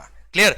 मान लो किसी केस में कॉन्ट्रैक्ट कैंसिल हो, जैसे मैंने लॉन्ग टर्म इंश्योरेंस पॉलिसी बताई आपको बेटा, इसमें 10 लाख रुपए का प्रीमियम था, उस पर जीएसटी में गवर्नमेंट को ऑलरेडी पूरा पे कर चुका हूं। अब आपको रिफंड कितना मिल रहा है बेटा? कॉन्ट्रैक्ट जब कैंसिल हो रहा है, इंश्योरेंस पॉलिसी जब आप कैंसिल कर रहे हो तो 3 लाख रुपए रिफंड मिल रहा है, तो 3 लाख पे जो टैक्स बनता है उतना ही आपको रिफंड मिलेगा सर। क्लियर? डन। चलिए सरकार, थर्ड बात, minimum amount of refund under GST is 1000 बेटा। तो 1000 से कम का अमाउंट हुआ जीएसटी के अमाउंट का, तो रिफंड मत पहुंच जाना बेटा, रिफंड नहीं मिलेगा। नेक्स्ट बात, आपको कौन सा फॉर्म में रिफंड के लिए अप्लाई करना है? नॉर्मल जो जीएसटी RFD 01 नंबर का फॉर्म है, उसी फॉर्म में रिफंड के लिए अप्लाई करना है ऑनलाइन कॉमन पोर्टल पे बेटा। Okay sir. अब आप बोलोगे रिफंड के लिए अप्लाई करना है तो हम तो रजिस्टर्ड ही नहीं है जीएसटी में, तो क्या करना पड़ेगा? आपको टेम्पररी जीएसटी नंबर लेना पड़ेगा सर। आई रिपीट, आपको टेम्पररी जीएसटी नंबर लेना पड़ेगा। मतलब आप अगर अनरजिस्टर्ड पर्सन हो सुनना ध्यान से, तो आपको जीएसटी कॉमन पोर्टल पे जाके आपको टेम्पररी रजिस्ट्रेशन नंबर लेना पड़ेगा। अब टेम्पररी रजिस्ट्रेशन नंबर आपके पैन नंबर के बेस पे मिलेगा बेटा, परमानेंट अकाउंट नंबर के बेस पे आपको एक टेम्पररी रजिस्ट्रेशन नंबर मिल जाएगा। हमें कोई तकलीफ नहीं है, आप उसके थ्रू पहले तो टेम्पररी नंबर लीजिए। अच्छा, अब सुनना बात को ध्यान से बेटा, अब आपको इसका सिस्टम क्या है, प्रोसीजर क्या है, वो सुनना बच्चों ध्यान से। ये सब बातें यहां पे लिखी है सर, मैं तुम्हें बता रहा हूं बेटा। सबसे पहली बात, आपको क्या करना पड़ेगा सर?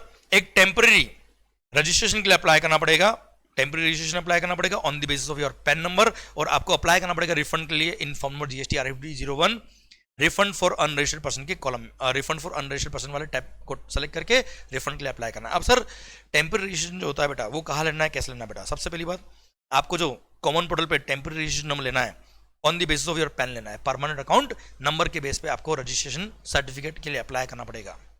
सेकंड थिंग, आप जब रजिस्ट्रेशन के लिए अप्लाई करेंगे उसमें आपको आपका बैंक अकाउंट डिटेल, जिसमें आपको रिफंड चाहिए, जो और वो बैंक अकाउंट डिटेल आपके दोस्त के नाम का नहीं हो सकता, आपके फैमिली मेंबर के नाम का नहीं हो सकता है, आपके नाम पे होना चाहिए बेटा। जिसके नाम पे कॉन्ट्रैक्ट था, जिसके नाम पे वो इंश्योरेंस पॉलिसी थी, उसी के नाम का बैंक अकाउंट नंबर होना चाहिए बेटा। तो सर, और उसी पेन नंबर के बेस पे वो बैंक अकाउंट नंबर होना चाहिए बेटा, आपका पेन से लिंक होना चाहिए बैंक अकाउंट नंबर बेटा। ओके, तो सर आपको बैंक अकाउंट डिटेल देनी पड़ेगी, पैन नंबर देना पड़ेगा सर, उसके बेस पे आपका रजिस्ट्रेशन होगा। अच्छा, अब किस स्टेट में रजिस्ट्रेशन के लिए अप्लाई करना सर? मान लो बिल्डर है कहाँ? मुंबई में, मैं हूं कहाँ? उदयपुर राजस्थान में बच्चों, मैं जीएसटी में रजिस्टर्ड नहीं हूं बेटा, बिल्डर जीएसटी में रजिस्टर्ड है कहाँ? मुंबई महाराष्ट्र में बेटा। तो मेरे को मुंबई महाराष्ट्र में जीएसटी रजिस्ट्रेशन कराना पड़ेगा टेम्पररी बेटा। अच्छा, वैसे भी ऑनलाइन कोई तकलीफ वाली बात नहीं बेटा, मतलब जिस स्टेट में सप्लायर रजिस्टर्ड है, जिस स्टेट में सप्लायर रजिस्टर्ड है, उस स्टेट में मेरे को टेम्पररी रजिस्ट्रेशन के लिए अप्लाई करना पड़ेगा, क्योंकि मेरे को वहां से रिफंड के लिए अप्लाई करना है, क्योंकि I am not registered under GST. Second बात, मान लो मैंने एक फ्लैट बुक करा था कहां? मुंबई महाराष्ट्र में। एक फ्लैट बुक करा था कहां? कर्नाटका में। एक फ्लैट बुक कराया मध्य प्रदेश में। सर सारे ही कॉन्ट्रैक्ट कैंसिल हो गए, तो और मेरे को सबके लिए रिफंड के लिए अप्लाई करना है मान लो, तो मेरे को स्टेट वाइज सेपरेट रजिस्ट्रेशन लेने पड़ेंगे, टेम्पररी रजिस्ट्रेशन नंबर मेरे को हर स्टेट का लेना पड़ेगा सर। क्लियर? डन। अगली बात, सर जब मैं रिफंड के लिए अप्लाई करूंगा, मान लो मैंने महाराष्ट्र में टेम्पररी रजिस्ट्रेशन करा दिया, रिफंड के लिए अप्लाई कर रहा हूं। अब सर महाराष्ट्र में किस्मत ऐसी खराब है, मैंने 3 फ्लैट बुक कराए थे सर। एक सप्लायर ए था, बिल्डर ए था, बिल्डर बी था, बिल्डर सी था, और तीनों के कॉन्ट्रैक्ट कैंसिल हो गए। तीनों ने सर, वो बोलते ना जब किस्मत ही हो, समझे मेरी बात, खराब, तो क्या करेंगे सर? वर्ड सारे मैं यहां यूज नहीं कर सकता आपके लिए बेटा। सर आप समझते बात को, मैं क्या कहना चाह रहा हूं? तो सर, तो ऐसे केस में मेरे को अब तीनों केस में रिफंड के लिए अप्लाई करना, तो तीनों की सेपरेट एप्लीकेशन होगी रिफंड के लिए, मतलब सप्लायर वाइज रिफंड के लिए अप्लाई करना पड़ेगा मेरे को। Different suppliers different application for refund shall be filed. हाँ, सिंस तीनों सप्लायर महाराष्ट्र में ही है, तो मेरे को महाराष्ट्र का रजिस्ट्रेशन नंबर लेना है। 3 नंबर नहीं लेना, सिंगल लेना बेटा। 3 अलग अलग स्टेट होते हैं, तो तीनों अलग अलग स्टेट में मेरे को अप्लाई करना पड़ता है रजिस्ट्रेशन के लिए बेटा। क्लियर? डन। सर उसके बाद बात आती है क्या? सर मेरे को आधार ऑथेंटिकेशन के लिए अप्लाई करना पड़ेगा। Sir I need to apply for Aadhaar authentication. कुछ नहीं है सर, सिंपल आपको पता है आधार ऑथेंटिकेशन कुछ नहीं होता है, मोबाइल नंबर पे लिंक आता है बेटा, उस पर वेरीफाई किया, ओटीपी बेस्ड वेरिफिकेशन हुआ, काम खत्म बेटा। क्लियर? फिर सर बैंक अकाउंट डिटेल मेरे को सबमिट करनी पड़ती है, मैंने ऑलरेडी बात कर ली बेटा आपसे। Clear? Form number GST RFD 01 file करना पड़ेगा। टैब सेलेक्ट करना पड़ेगा कौन सा? Refund for unregistered person, along with the requisite document to support that. Sir requisite document क्या, हम आगे पढ़ रहे हैं सर, अगले कॉलम में, अगले पॉइंट में हम पढ़ लेंगे सर। ये आपको अप्लाई करना पड़ेगा रिफंड के लिए, क्लियर। और हाँ ऑब्वियसली मैंने सर 1 करोड़ रुपए बिल्डर को दिए थे, उस पर 12% 12 लाख रुपए टैक्स पे किया था, उसने टैक्स इन्वॉइस इशू किया, उस पर 12 लाख रुपए टैक्स था, और मैं रिफंड के लिए अप्लाई कर रहा हूँ 13 लाख के लिए, मिलेगा कभी नहीं। तो मैक्सिमम रिफंड कितना मिलेगा, जितना टैक्स इन्वॉइस पर टैक्स लिखा है बच्चा, उससे ज्यादा रिफंड कभी भी जीएसटी का नहीं मिलेगा ऑब्वियसली सर। फिर सर यहां पे एक बहुत अच्छी बात लिख दी कि क्रेडिट नोट इश्यू करने का टाइम लिमिट जो सेक्शन नंबर 34 में दे रखा है, वो अगर एक्सपायर हो गया ना बच्चों, तो ही ये रिफंड का सिस्टम है। मतलब अगर क्रेडिट नोट इश्यू करने का टाइम लिमिट अभी भी है, वो 30 नवंबर या actual filing of annual return whichever is earlier अब तक क्रॉस नहीं हुआ, तो ऐसे केस में जो सप्लायर है बिल्डर या इंश्योरेंस कंपनी, वो जीएसटी का क्रेडिट नोट इश्यू करेगी, और जो क्रेडिट नोट के बेस पे उसकी लायबिलिटी कम होती है, वो जीएसटी पोर्टल से उसकी लायबिलिटी कम होगी, और मैं अपने कस्टमर को वैल्यू प्लस टैक्स दोनों रिफंड करूंगा, उसको रिफंड के लिए अलग से अप्लाई करने की जरूरत नहीं है। ये जो हम पढ़ रहे हैं पूरा प्रोसीजर, ये उन्हीं केस में एप्लीकेबल होगा। ये अनरजिस्टर्ड पर्सन रिफंड के लिए तभी अप्लाई करेगा जीएसटी के लिए सर, जब time limit to issue the credit note has been expired. Clear, done. ये साफ साफ इस पॉइंट में कह दिया बेटा। आइए now documents for filing the refund claim bye unregistered person, क्या क्या डॉक्यूमेंट सबमिट करने पड़ेंगे, सिंपल। अच्छा लॉजिकली आप खुद सोचे ना यार, आपने फ्लैट बुक कराया सर, तो डिपार्टमेंट कुल मिला के सेटिस्फाई हो जाना चाहिए कि हाँ आपने टैक्स पे किया है, और ऐसे केस में कॉन्ट्रैक्ट कैंसिल हो गया, अब रिफंड मिलना चाहिए आपको सर। और क्या चाहिए डिपार्टमेंट को यार सर, तो सिंपल आपको एक स्टेटमेंट सबमिट करना पड़ेगा जिसमें डिटेल्स ऑफ द इनवॉइसेस होगी सर। डिटेल्स ऑफ इनवॉइस क्या क्या बेटा, number, date, value, tax paid and details of payment in respect of which refund is being claimed along with the copy of such invoice. Proof of making such payment to the supplier, आपने supplier को pay किया, builder को आपने pay किया, उसका proof. Copy of agreement और registered agreement और contract as applicable entered with the supplier for supply services. आपने जो बिल्डर ने एग्रीमेंट किया होगा सर, या इंश्योरेंस कंपनी ने आपको इंश्योरेंस के डॉक्यूमेंट दिए होंगे सर, आपने जब प्रीमियम पे का अमाउंट पे किया होगा, या जो भी सप्लायर का कॉन्ट्रैक्ट है वो। The letter issued by the supplier for cancellation और टर्मिनेशन ऑफ द एग्रीमेंट और कॉन्ट्रैक्ट फॉर सप्लाई सर्विस, भाई जो लेटर इश्यू किया होगा ना, कॉन्ट्रैक्ट कैंसिल हो गया उसका बेटा, वो letter. Details of payment receive from the supplier, supplier ने मेरे को 1 करोड़ 12 लाख में से 90 लाख रुपए रिफंड कर दिया, या 1 करोड़ रिफंड कर दिया, जो भी रिफंड किया, या इंश्योरेंस कंपनी के एग्जांपल में 3 लाख रुपए का रिफंड किया, उसका लेटर डिटेल्स बेटा।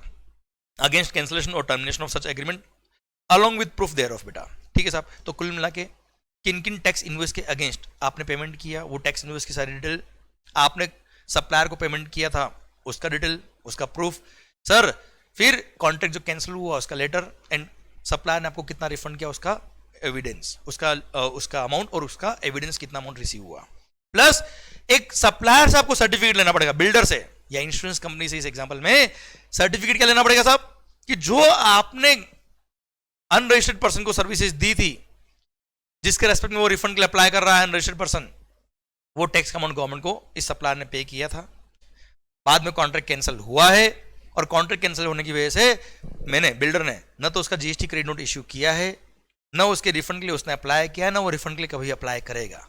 पता पड़ा आप भी रिफंड लेके आ गए, पता पड़ा ये भी रिफंड के लिए अप्लाई कर रहा है, क्लियर। इसलिए एक सर्टिफिकेट लेना पड़ेगा सप्लायर से to the effect that he has paid the tax, पहली बात तो टैक्स पे किया है in respect of such invoices और on which refund is being claimed by the applicant, इन इनवॉइस के रेस्पेक्ट में उसने टैक्स पे किया हुआ है, that he has not adjusted the tax amount involved against these invoices against his tax liability by issuing credit note, उसने credit note के against ये टैक्स लायबिलिटी एडजस्ट नहीं करी है, and also that he has not claimed and will not claim refund of amount of tax involved in respect of these invoices। मतलब न तो उस टैक्स का उसने क्रेडिट नोट के थ्रू एडजस्टमेंट किया है, ना वो रिफंड के लिए कभी उसने अप्लाई किया था, ना वो अप्लाई करेगा। ये सर्टिफिकेट लेके आओगे आप सप्लायर से बेटा, क्लियर, डन। तो कुल मिला के गवर्नमेंट को क्या चाहिए सर, गवर्नमेंट को ये एविडेंस चाहिए कि उनको टैक्स मिला था, बिल्डर ने क्रेडिट नोट इश्यू करके लायबिलिटी एडजस्ट नहीं करी है, ना उसने रिफंड के लिए अप्लाई किया, ना वो करेगा, क्लियर। तो ऐसे केस में आप जेन्युइनली प्रूव कर दोगे सर कि मैंने बर्डन बोन किया है, मेरे को रिफंड दे दो सर, मिल जाएगा सर आपको, क्लियर, डन। ये rule number 89 sub rule number 2 में क्लॉज नंबर के ए और के बी इंसर्ट हुए थे सर, तो मैंने यहीं पर एक साथ एक ही टॉपिक के अंदर सब कुछ मर्ज कर दिया, सो दैट आपको सारी चीजें एक जगह मिल जाए बेटा। Relevant date for filing refund मैं आपको बता चुका हूं बेटा, 2 साल कब से बेटा, जिस दिन आपको वो लेटर मिला है, लेटर ऑफ कैंसिलेशन या टर्मिनेशन का जो कॉन्ट्रैक्ट जो टर्मिनेट हुआ है उसका जो लेटर मिला है, वहां से 2 साल के अंदर आपको रिफंड के लिए अप्लाई करना पड़ेगा। देन मिनिमम रिफंड अमाउंट 1000 रुपए सर, हम बात ऑलरेडी कर चुके हैं, ये जस्ट क्लेरिफिकेशन सर, ऑलरेडी बात कर चुके हैं सर। फिर लास्ट में प्रॉपर ऑफिसर को इंस्ट्रक्शन दिया कि ठीक है साहब एप्लीकेशन प्रोसेस कर देना, जैसे आप नॉर्मल रिफंड के लिए अप्लाई एप्लीकेशन को प्रोसेस करते हो वैसे इसको भी प्रोसेस कर देना सर, पढ़ लो। The proper officer shall process the refund claim filed by the unregistered person in a manner similar to the other RFD 01 claims. जैसे नॉर्मल RFD 01 में रिफंड के लिए एप्लीकेशन आती है उसी तरह से सर प्रॉपर ऑफिसर इनको भी प्रोसेस करेगा। The proper officer shall scrutinize the application with respect to completeness, की एप्लीकेशन कंप्लीट है, and its eligibility of the refund claim to his satisfaction. Officer अपने आप को सेटिस्फाई करेगा पहले, and issue the refund sanction order in form number GST RFD 06 accordingly, and the proper officer shall also upload the detailed speaking order along with the refund sanction order in form number GST RFD 06, वो common portal पे upload भी कर देगा। And last, further in cases where the amount paid back by the supplier to the unregistered person on cancellation or termination of the agreement or contract for supply of service is less than the amount paid by the registered unregistered person to the supplier। भाई 1 करोड़ रुपए आपने builder को दिए थे, builder ने refund आपको केवल 90 लेगी की है, तो proportionate amount of tax involved in such amount paid back shall be refunded to the unregistered person। बेटा मतलब बिल्डर ने अगर आपको सप्लायर ऑफ सर्विस ने आपको प्रोपोर्शनल अमाउंट ही रिफंड किया है, कम अमाउंट रिफंड किया है, तो उसका जो प्रोपोर्शनल GST का अमाउंट बनता है वही आपको रिफंड मिलेगा। डन, ये मैं ऑलरेडी बात आपसे कर चुका बच्चा। इसी के साथ भारत माता की जय। ये अनरजिस्टर्ड पर्सन जो रिफंड के लिए अप्लाई करता है उसका सिस्टम भी खत्म होता है। अब ओके सर, एक बार मैं वापस से पूरा रिपीट कर देता हूं बच्चा, कुछ नहीं खास बात, कोई टफ पॉइंट नहीं है सर। अनरजिस्टर्ड पर्सन ने बर्डन बोन किया है, उसको रिफंड मिलना चाहिए बेटा। कभी कॉन्ट्रैक्ट कैंसिल हो गया, कॉन्ट्रैक्ट टर्मिनेट हो गया, और वहां पे अगर सप्लायर को आप वैल्यू सप्लाई प्लस GST का अमाउंट पे कर चुके हो, सप्लायर ने GST का अमाउंट गवर्नमेंट को पे कर दिया है, और सर क्रेडिट नोट इश्यू करने का टाइम लिमिट अगर है तो क्रेडिट नोट इश्यू करके सप्लायर टैक्स का अमाउंट एडजस्ट करेगा अपनी लायबिलिटी से सर, या रिफंड लेगा गवर्नमेंट से, और वो वैल्यू प्लस टैक्स का अमाउंट अनरजिस्टर्ड पर्सन को रिफंड करेगा। पर अगर क्रेडिट नोट इश्यू करने का टाइम निकल गया तो ही ये प्रोसीजर अप्लाई होगा। ऐसे केस में अनरजिस्टर्ड पर्सन खुद रिफंड के लिए अप्लाई करेगा। रिफंड के लिए अप्लाई करने के लिए उसको सर जहां सप्लायर रजिस्टर्ड GST में जहां पे उसको रिफंड के लिए अप्लाई करना, उस स्टेट में उसको GST रजिस्ट्रेशन के लिए अप्लाई करना पड़ेगा, टेम्परेरी रजिस्ट्रेशन नंबर के लिए, on the basis of his pan number. Aadhaar authentication करवाएगा, बैंक अकाउंट डिटेल देगा, बैंक अकाउंट उसका पैन नंबर से रजिस्टर्ड लिंक होना चाहिए और उसी के नाम पे होना चाहिए बच्चों।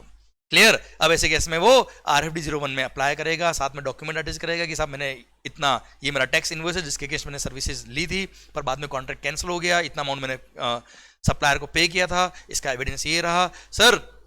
फिर वो कितना हमारा कॉन्ट्रैक्ट कैंसिल हो गया, इतना अमाउंट मेरे को बिल्डर ने रिफंड किया है, सप्लायर ने मेरे को रिफंड किया, उसका सबके एविडेंस अटैच करेगा, साथ में सर्टिफिकेट लगाएगा सप्लायर का कि सर उसने ये जो टैक्स इनवॉइस पे टैक्स लगाया हुआ वो टैक्स गवर्नमेंट को पे किया है, उसके अगेंस्ट क्रेडिट नोट इश्यू नहीं किया है, टैक्स लायबिलिटी एडजस्ट नहीं करी है, ना उसने रिफंड के लिए अप्लाई किया, ना वो रिफंड के लिए अप्लाई करेगा। ये सब अटैच करेगा डॉक्यूमेंट्स कौन, अनरजिस्टर्ड पर्सन रिफंड के लिए अप्लाई किया। नॉर्मल जो प्रोसीजर होता है रिफंड के लिए वही फॉलो करेगा प्रोसीजर। RFD 06 के केस में 06 के फॉर्म में आपको रिफंड सैंक्शन ऑर्डर मिल जाएगा अगर रिफंड एलिजिबल है आपका तो। Clear, done. 1000 से कम का रिफंड अमाउंट होगा तो कभी रिफंड वैसे भी नहीं मिलता है बेटा आपको, रिफंड के लिए अप्लाई करना भी मत। 2 साल कब से काउंट करेंगे बेटा, जब वो लेटर ऑफ कैंसिलेशन या टर्मिनेशन ऑफ कॉन्ट्रैक्ट आपको मिला है उस दिन से, जिस दिन लेटर इशू हुआ वहां से 2 साल काउंट करेंगे बेटा। Clear, done. भारत माता की जय। I hope you got the entire point. और इसी के साथ ये रिफंड वाला टॉपिक का भी अमेंडमेंट खत्म होता है। अमेंडमेंट तो क्या था सर, सिंपल सा प्रोसीजर था अनरजिस्टर्ड पर्सन के लिए, खत्म। कोई खास अमेंडमेंट नहीं था इस चैप्टर में भी बेटा। अच्छा एक बात और सर, आगे बढ़ने से पहले देखिए सर क्या लिखा है यहाँ पे। हम सोचते ना बस कल से पढ़ना चालू, क्या लिखा है, the best preparation for tomorrow is doing your best today. अगर आप अपना बेस्ट आज कर रहे हो तो सर कल की बेस्ट प्रिपरेशन आज से चालू हो चुकी है बेटा। Clear, done. चलिए सरकार इस लेक्चर को यही रोकते हैं बेटा, मिलते हैं ब्रेक के बाद। शायद अमेंडमेंट समझ में आ रहे हैं, बहुत ज्यादा अमेंडमेंट नहीं है, आपको टेंशन नहीं हो रही है, मस्त होकर समझ में आ रहा है बच्चा। क्लियर, तो पढ़ते रहिए, क्या लिखा ऊपर पढ़ लीजिए sir. Believe in yourself, everything is possible. क्योंकि सर अगर कोई कुछ कर सकता है तो वो केवल आप हो बेटा, और अगर आपने कर कुछ दिखाया है तो सर दुनिया आपके एग्जाम्पल देगी। And sir my all wishes are for you, all the best. लगा दो अपना पूरा दम। एंड सर बोलते ना अपना टाइम आएगा, मैं कह रहा हूं आपका टाइम आ गया है सर, आपको खुद को प्रूव करने का वक्त आ गया है, लगा दो अपना पूरा दम। All the best. माहौल, मिलते हैं अगले सेशन में, कुछ अमेंडमेंट ही बचे बच्चा। क्लियर, हम पढ़ेंगे अगले सेशन में बेटा माहौल के साथ। आइए, बाय बाय।